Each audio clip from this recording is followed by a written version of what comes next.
Bienvenue à cette capsule numéro 8 du module 1.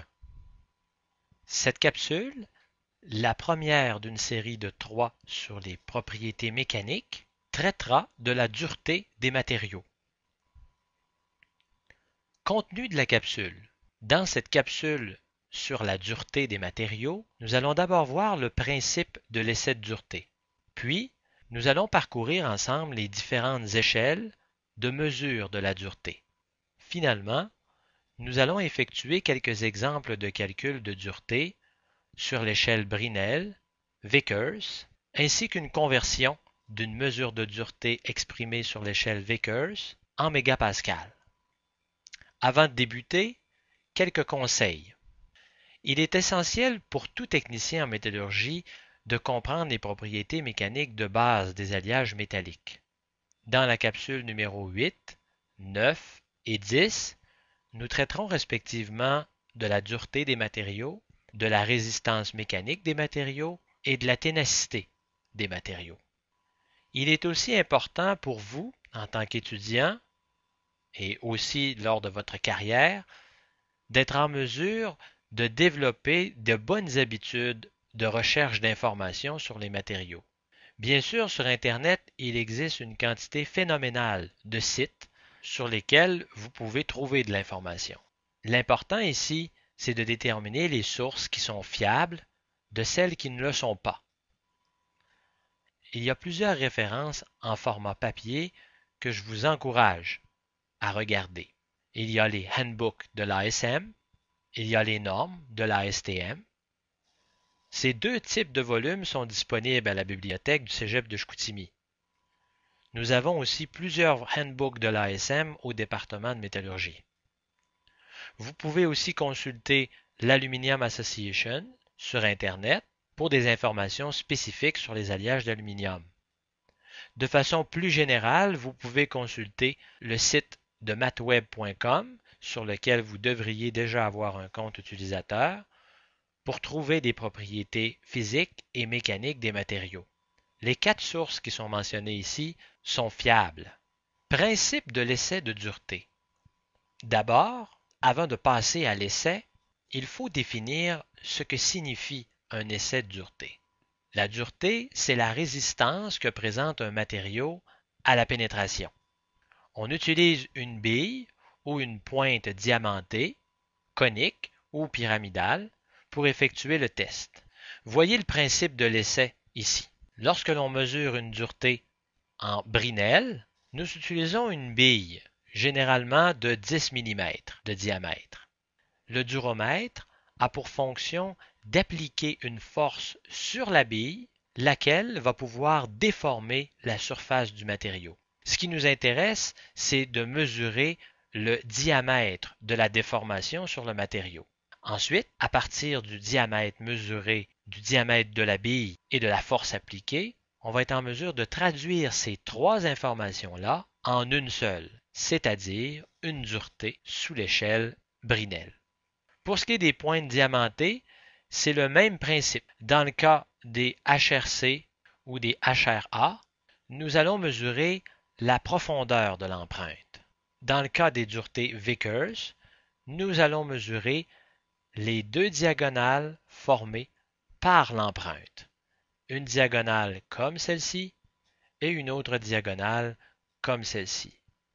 Toutes ces mesures vont être converties ensuite sur une échelle bien précise. Les échelles de dureté sont les suivantes. L'échelle HB, utilisée avec l'appareil Brinell, les échelles HRA, HRC et HRD pour l'appareil Rockwell et dont l'empreinte est effectuée avec une pointe de diamant.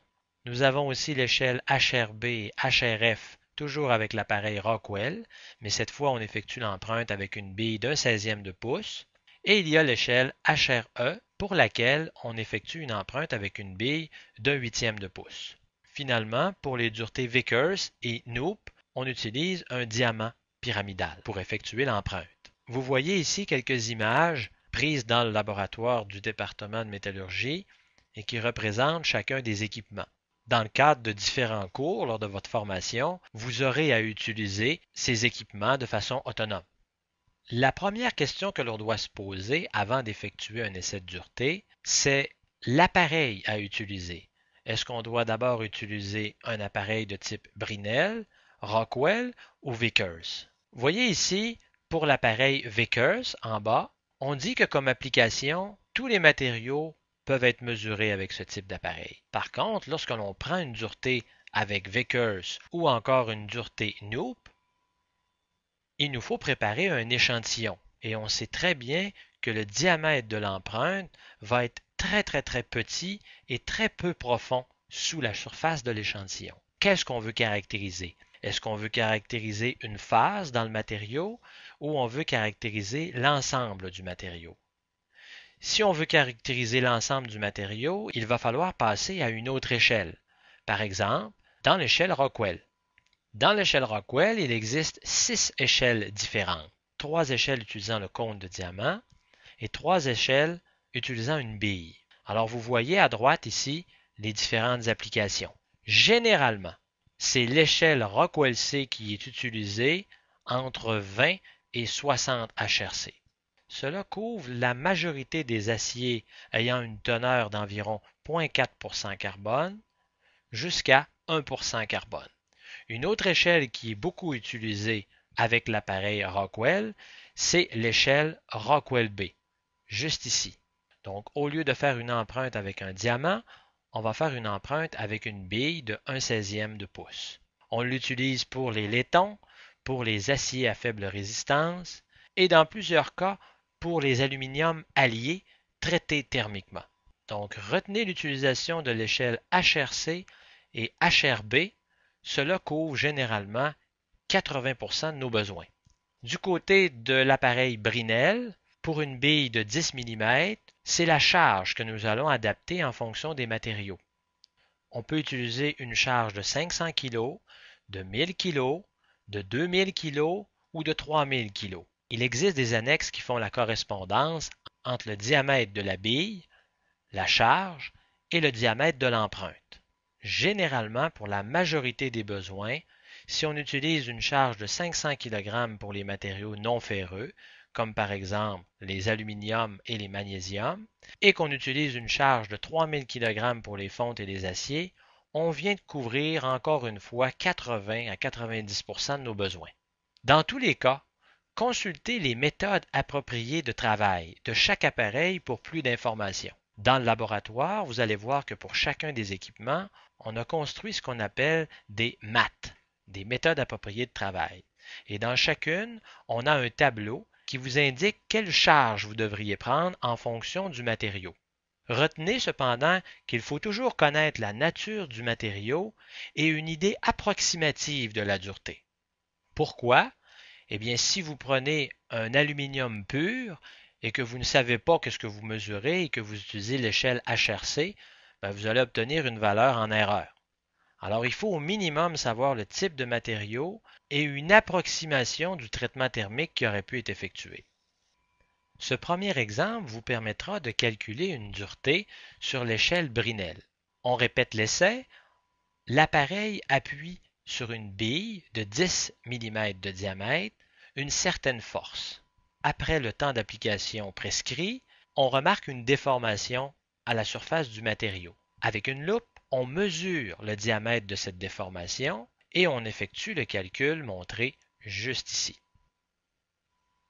La formule dit ceci: 2 fois la force appliquée en kg force, divisé par une expression ici qui fait intervenir le diamètre d'empreinte et le diamètre initial de la bille. Donc D étant le diamètre de la bille et petit d étant le diamètre de l'empreinte tel que mesuré par vous avec la loupe. Prenons un exemple numérique. Vous fixez une précharge de 3000 kg force et vous obtenez une empreinte de 4,2 mm avec une bille de 10 mm. Quelle est la dureté du matériau? Vous prenez la formulation originale et vous substituez les valeurs. Donc 2 fois 3000 kg force ici, divisé par l'expression ici qui fait intervenir le diamètre de bille et le diamètre de l'empreinte. Vous voyez ici 4,2, aussi exprimé en millimètres. Vous faites le calcul sur votre calculatrice et vous obtenez 206,5 Brinell. L'utilité des tables Brinell, c'est qu'à partir de la charge appliquée, ici 3000 kg force, du diamètre de bille de 10 mm et de l'empreinte de 4,2 mm, vous obtenez automatiquement 206,5 HB. Regardons cela ensemble. Donc le fichier qui est ouvert à l'écran, c'est la méthode standard pour mesurer une dureté Brinell. Cette norme fait partie de l'ASTM international. ASTM veut dire American Society for Testing Materials. Nous descendons ici dans l'annexe qui nous montre la charte Brinell et nous allons regarder pour nos paramètres de tout à l'heure. Nous avions 3000 kg force, nous avions une bille de 10 mm et nous avions un diamètre de 4,2 mm. Alors, ce qu'il faut rechercher, c'est d'abord le diamètre de l'empreinte laissée par la bille. Ici, l'empreinte est de 4,2 mm. Donc, si nous allons ici à 4,2 mm et que nous allons à la colonne de 3000 kg force, juste ici, nous avons 207 Brinell. Revoyons ce que nous avions calculé. Voyez ici, 206,5 Brinell et sur la charte, nous avons une valeur tout simplement arrondie à 207 Brinell. Le deuxième cas a été mis au point pour vous montrer qu'il est très important de comprendre la formulation de base qui permet de recalculer une dureté. Le cas est le suivant. Vous prenez plusieurs mesures Brinell et vous obtenez 125 Brinell en moyenne. Vous présentez les résultats à votre patron et il vous regarde un peu surpris. Il vous pose la question suivante. Quel était ton diamètre d'empreinte exactement? Vous répondez, c'était environ 4,6 mm. Vous lui dites la valeur de mémoire. Et ta précharge et le type de bille? Vous répondez, j'ai utilisé une précharge de 3000 kg force et une bille de 10 mm. Votre patron vous demande, et vous en êtes très surpris, si vous pourriez recalculer le diamètre d'empreinte pour 125 HB. Vous lui répondez, je n'ai pas besoin de recalculer le diamètre d'empreinte, c'était environ 4,6 mm. Votre patron, plutôt d'un type insistant, vous dit, je sais très bien que tu as mesuré cela, mais je voudrais que tu me le recalcules en considérant 125 HB. Tu sais comment faire. Pas de doute, vous êtes piqué au vif. Et vous répondez, oui, oui. Alors je ne suis pas avec vous quand vous êtes en train d'écouter la capsule, mais il y a peut-être quelque chose qui vous chicote. Parce qu'ici, il faut partir de la réponse et trouver quel serait le diamètre de l'empreinte. Comme quoi, on ne sait jamais quand on aura utilisé notre coffre à outils mathématiques. Faisons la résolution de ce problème ensemble. Clairement, ce que votre patron vous demande, c'est à partir de l'expression qui vous permet de calculer la dureté sur l'échelle Brinell, il vous faut isoler la variable D. Cette variable apparaît à un seul endroit, sauf qu'au premier abord, elle a l'air plutôt difficile à isoler. Une fois que nous aurons calculé le diamètre de l'empreinte, on pourra effectivement vérifier s'il s'agit d'une erreur de lecture ou une erreur de conversion sur la charte. Chose certaine, votre patron a des doutes. Et ici, il est très important de se vérifier, mais plus encore, beaucoup plus important de savoir comment se vérifier. Et c'est donc ici que vous aurez besoin d'utiliser vos notions de mathématiques. Cet acétate montre comment faire pour isoler la variable D dans l'expression de calcul de la dureté sur l'échelle Brinell. En première étape, puisque nous sommes partis avec l'expression de base ici à droite, nous allons mettre le terme HB au dénominateur et nous allons passer ce qui est en parenthèse ici au numérateur. C'est la première étape qui est faite ici, c'est-à-dire de basculer la dureté en HB au dénominateur du membre de droite. Prochaine étape, il s'agit de soustraire la variable -D. Il faut effectivement enlever les parenthèses, puis enlever la variable D, autant du côté gauche que du côté droit de l'équation. Troisième étape, multiplier par -1 chacun des membres de l'équation. Nous obtenons donc, du côté gauche, racine carrée de diamètre de bille au carré moins diamètre de l'empreinte au carré. De l'autre côté, nous voyons ici le changement de signe qui s'est produit. Nous sommes passés d'un signe négatif à un signe positif pour la variable grand D et nous avons un moins ici, juste en avant de cette expression. Quatrième étape, il faut mettre au carré chacun des membres de l'équation pour se débarrasser de la racine carrée que l'on voit juste ici.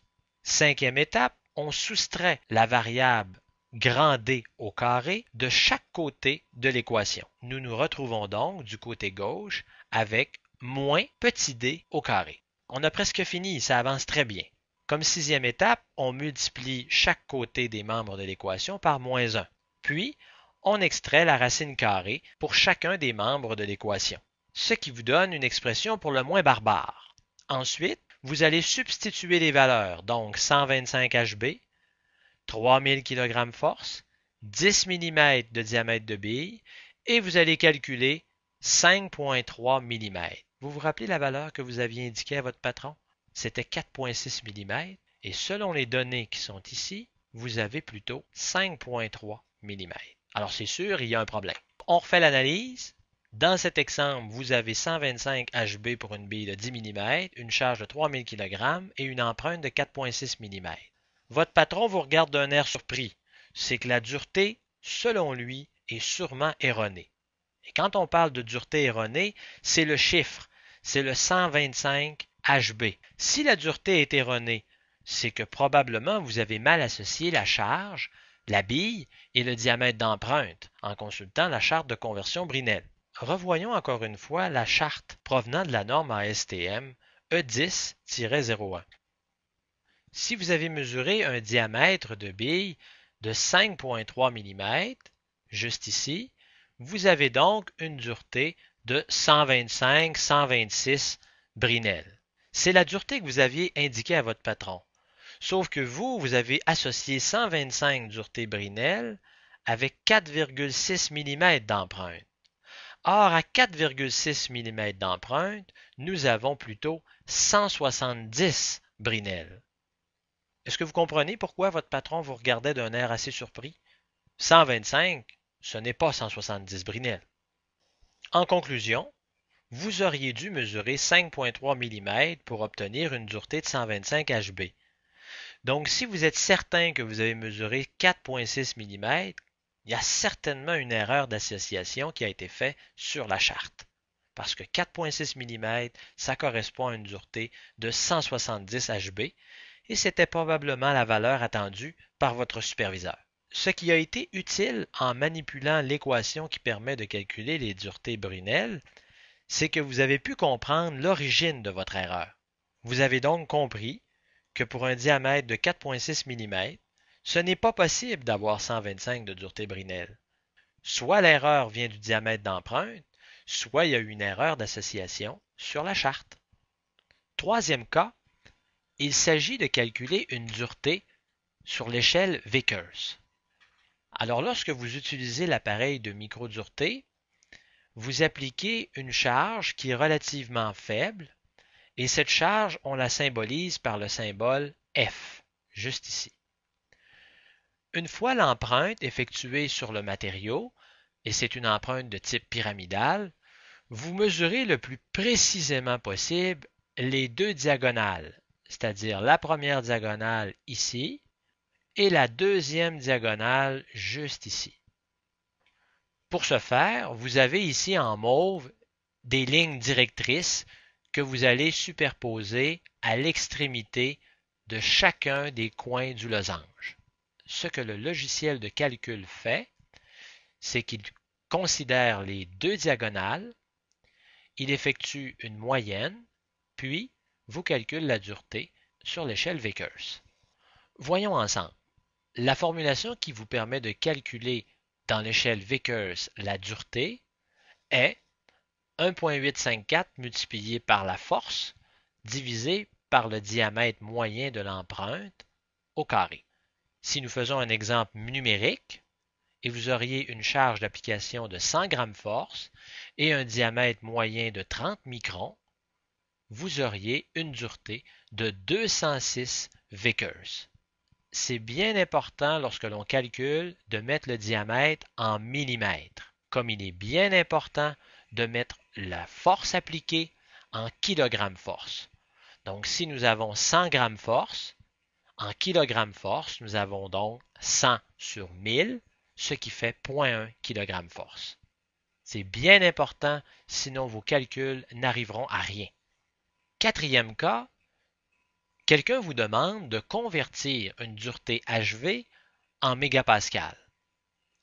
Vous prenez donc une microdureté sur l'échantillon et vous obtenez 25 microns de diamètre moyen pour une force appliquée de 50 grammes force. Là encore, si vous vous questionnez comment on fait pour fixer la charge appliquée, lorsque vous allez utiliser l'appareil, il y a une table pour vous aider à sélectionner entre 10, 20, 50, 100 grammes force. Fiez-vous à cette table selon le matériau et la dureté approximative que vous estimez pour votre matériau. Vous devez donc exprimer la dureté en mégapascal. Avant de poursuivre, je vous suggère donc de faire une pause dans cette capsule et de réfléchir comment vous pourriez convertir une dureté HV en mégapascal. Pour cela, vous allez avoir besoin de la formulation que nous avons expliquée à l'acétate précédente. Alors, exercez-vous sur papier avant de poursuivre. Donc, je vous demande, s'il vous plaît, de faire une petite pause, de calculer la dureté en Vickers et de la transformer en mégapascal. Solution de la conversion de la dureté en Vickers en mégapascal. Vous aviez donc 25 microns de diamètre moyen pour une force appliquée de 50 grammes force. Et je vous demande d'exprimer la dureté en mégapascal. Première étape, repérez la formule de base. Vous avez sûrement réussi à faire cette étape. Ensuite, il s'agit pour vous de substituer les valeurs et de calculer la dureté dans l'échelle Vickers. Alors, vous vous rappelez que 50 grammes force en kilogrammes force, ça fait bien 0,05 kg force. Le diamètre moyen de l'empreinte est de 25 microns et il y a 1000 microns dans un millimètre. Donc, en millimètres, cela nous donne 0,025 mm. Ensuite, il vous faut convertir la dureté qui est exprimée dans l'échelle Vickers en pascal et ensuite en mégapascal. Alors une dureté dans l'échelle Vickers, si nous regardons les unités, c'est ni plus ni moins que des kilogrammes force par millimètre carré. Est-ce que vous êtes capable de passer de kilogrammes force par millimètre carré en pascal? Bien important de se rappeler, et c'est pour ça que je vous avais redonné l'indice, que la pression, c'est la force divisée par la surface. Mais la force, on l'exprime en newtons. Et les newtons, ce sont des kilogrammes force, mètres par seconde carré. Donc, il est ici le newton. Donc, la première étape à faire, c'est de multiplier par 9,8 mètres par seconde carré pour ramener les kilogrammes force en newton. Ensuite, il reste à ajuster les unités qui représentent la surface en mètres carrés, car nous savons que 1 pascal, c'est 1 newton par mètre carré. Combien y a-t-il de millimètres dans un mètre? Eh bien, il y en a 1000. Donc, 1000 au carré divisé par 1 mètre au carré, vous avez donc trouvé le bon facteur de conversion. Peut-on simplifier quelques unités? Bien sûr, regardez ici. Les millimètres carrés peuvent être simplifiés. Une partie des mètres peuvent être simplifiés ici, ce qui nous donne des kilogrammes par mètre seconde carré. C'est exactement l'unité des pascals. Si vous faites le calcul, vous allez obtenir 1 453 536 000 pascals. Il vous faut maintenant convertir cette pression en mégapascal. Vous vous rappelez qu'il y a 1 million de pascal dans 1 mégapascal. La réponse finale, c'est donc 1453,5 mégapascal. Ce qui est intéressant ici, c'est qu'en présentant la dureté en mégapascal, on a le même système d'unités que la résistance mécanique. C'est précisément le sujet de la prochaine capsule. Comme dernière analyse, la mesure de dureté, c'est donc une mesure de la résistance du matériau à être déformé plastiquement. En d'autres termes, c'est la résistance du matériau à l'empreinte. Vous avez vu dans le dernier exemple qu'une dureté peut s'exprimer en mégapascal. Et on a vu aussi dans la capsule qu'il existe une quantité d'échelles différentes pour exprimer les duretés. Quelques conseils maintenant. Les chartes de conversion des duretés sont utiles, mais la compréhension de la méthode de conversion est bien plus importante. Votre sens critique doit être développé et vous devez être en mesure de détecter s'il y a une erreur qui aurait pu être commise. Généralement, les erreurs sur les chartes de conversion se produisent avec les échelles Brinell et les échelles de microdureté. Il n'y a pas beaucoup d'erreurs avec les échelles Rockwell car la valeur de dureté est indiquée directement sur l'appareil. Ce qui est important dans ce cas-ci, et ça vaut pour tous les équipements, c'est d'effectuer une bonne calibration avant de prendre les mesures sur vos échantillons. C'est déjà la fin de notre capsule sur cette première propriété mécanique des matériaux. La prochaine capsule traitera de la résistance mécanique des alliages métalliques. Merci et à bientôt.